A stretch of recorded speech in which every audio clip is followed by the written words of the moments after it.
Hello friends, আসসালামু আলাইকুম। আমার চ্যানেলে নতুন আরও একটি রেসিপি দেখার আমন্ত্রণ জানিয়ে শুরু করছি আজকের রেসিপি। আজকে সাবুদানা দিয়ে ইফতারের জন্য মজাদার এই ডেজার্টটা তৈরি করে দেখাবো।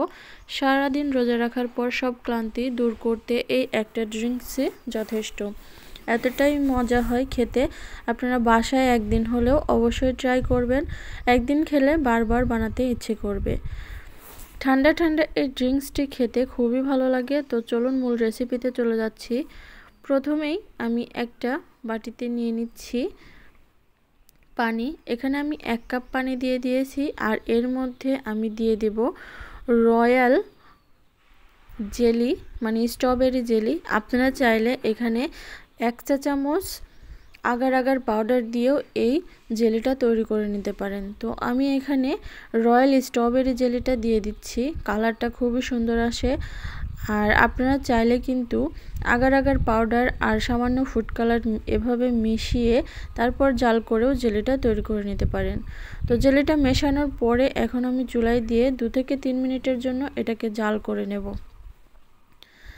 তো 3 মিনিটের মধ্যে আমার জেলিটা বলক চলে এসেছে। এখন এটাকে নামিয়ে একটা বাটিতে পরিবেশন করে নিচ্ছি। যতক্ষণ না পর্যন্ত ঠান্ডা হয় এটাকে এই অবস্থায় রেখে দিতে হবে। ঠান্ডা হওয়ার সাথে সাথে এই জেলিটা কিন্তু একদমই সেট হয়ে যাবে। তো ফিরে আসছি ঠান্ডা হওয়ার পরে। এখন চলে যাচ্ছে পরবর্তী প্রসেসে। আমি আরও একটা ফ্রাই প্যান নিয়ে নিয়েছি, আর এখানে 1 কাপ দিয়ে দিচ্ছি সাবুদানা।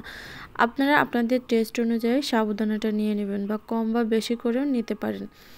এখানে 1 কাপ সাবুদানা দিয়ে রান্না করতে বসিয়ে দিয়েছি। যতক্ষণ না এটা সিদ্ধ হয়ে আসে ততক্ষণ এটাকে নেড়ে চেড়ে রান্না করে নিতে হবে।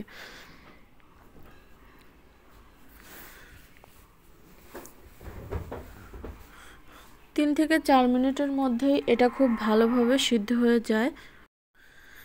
সাবুদানাটা রান্না করার সময় মাঝে মাঝে এভাবে নেড়ে চেড়ে দেবেন, না হলে নিচটাতে লেগে যাবে। তো সাবুদানাটা যখন খুব ভালো করে সিদ্ধ হয়ে গেছে তখন আমি এটাকে সেঁকে নিচ্ছি। উপর থেকে একটু ঠান্ডা পানি দিয়ে এটাকে সেঁকে নিচ্ছি, যাতে করে সাবুদানাটা বেশি সিদ্ধ না হয়ে যায়। তো এটাকে এখন এই অবস্থায় পানি ঝরাতে রেখে দেব। এদিকে আমার পুডিংটা একদম সেট হয়ে গেছে, মানে জেলিটা একদম সেট হয়ে গেছে। এখন আমি সাইজ অনুসারে এটাকে কেটে নিচ্ছি। একটা ছুরির সাহায্যে এভাবে কেটে নিচ্ছি, তারপর একটা স্প্যাচুলা দিয়ে এভাবে উঠালেই হয়ে যাবে। এখানে প্রায় 1 কেজি দুধ আমি জাল করে একটু কমিয়ে নিয়েছি, আর তাতে পরিমাণ মতো চিনি মিশিয়ে নিয়েছি। চিনিটা আপনারা আপনাদের টেস্ট অনুযায়ী মিশিয়ে নেবেন, যে যতটুকু মিষ্টি খেতে চান। তারপর দুধটা যখন খুব ভালোভাবে চিনি মেশাতে মেশাতে ঠান্ডা হয়ে যাবে তখন এর মধ্যে দিয়ে দিচ্ছি 1/2 কাপ রুয়াবজা। আর আগে থেকে সিদ্ধ করে রেখেছিলাম যে সাবুদানাটা, সেটাও এখানে দিয়ে দিলাম।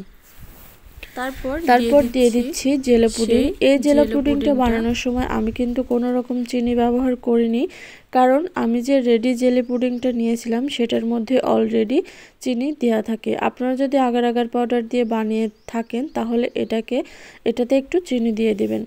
তো সমস্ত উপকরণগুলোকে খুব ভালো করে মিশিয়ে নিয়েছি, আর এর সাথে সাথে তৈরি হয়ে গেল মহব্বতের শরবত। এটা বানিয়ে নর্মাল ফ্রিজে রেখে দিতে পারেন, আর ইফতারের ঠিক আধা ঘন্টা আগে বের করে এটা গ্লাসে পরিবেশন করে দিলে ঠান্ডা ঠান্ডা থাকে, ইফতারের সময় খেতে খুবই ভালো লাগে।